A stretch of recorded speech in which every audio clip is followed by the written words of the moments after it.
ആലപ്പുഴയ്ക്ക് പോകുകയാണ്. രാത്രി സമയം 10:50 ആയിട്ടുണ്ട് കേട്ടോ. അപ്പൊ ഞാനും ഡാഡും മമ്മിയും അമ്മും കൂടെയാണ് ഈ ട്രിപ്പ് പോകുന്നത്.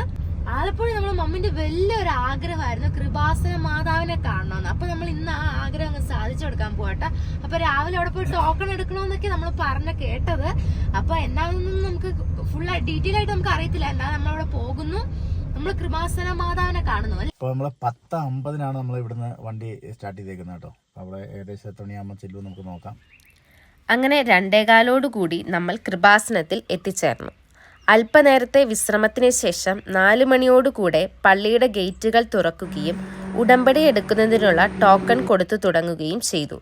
100 രൂപയാണ് ടോക്കൺ എടുക്കുന്നതിനുള്ള ഫീസ്. അതിനുശേഷം എന്താണ് ഉടമ്പടിയെന്നും എങ്ങനെ ചെയ്യണമെന്നും വ്യക്തമായി പറഞ്ഞു തരുന്ന ഒരു ക്ലാസ് ഉണ്ട്.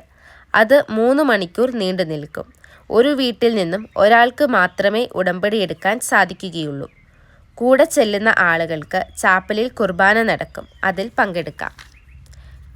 പിന്നീട് കൃപാസന മാതാവിനോട് കൂടെ ചേർന്ന് പ്രദക്ഷിണമായി നിത്യാരാധന ചാപ്പലിലേക്ക് പ്രാർത്ഥനയോടെ പോവുകയും നമ്മുടെ ആഗ്രഹങ്ങളും ആവലാതികളും മാതാവിന് മുൻപിൽ സമർപ്പിക്കുന്നു. ദിവസവും അവിടെ 100 കണക്കിന് നാനാജാതി മതസ്ഥരായ ആളുകൾ അവിടെ എത്തിച്ചേരുന്നു. പ്രാർത്ഥിച്ച് സൗഖ്യം നേടിയവരും ആഗ്രഹങ്ങൾ സാധിച്ചവരുടെയും സാക്ഷ്യങ്ങൾ നമുക്ക് കാണാൻ സാധിച്ചു.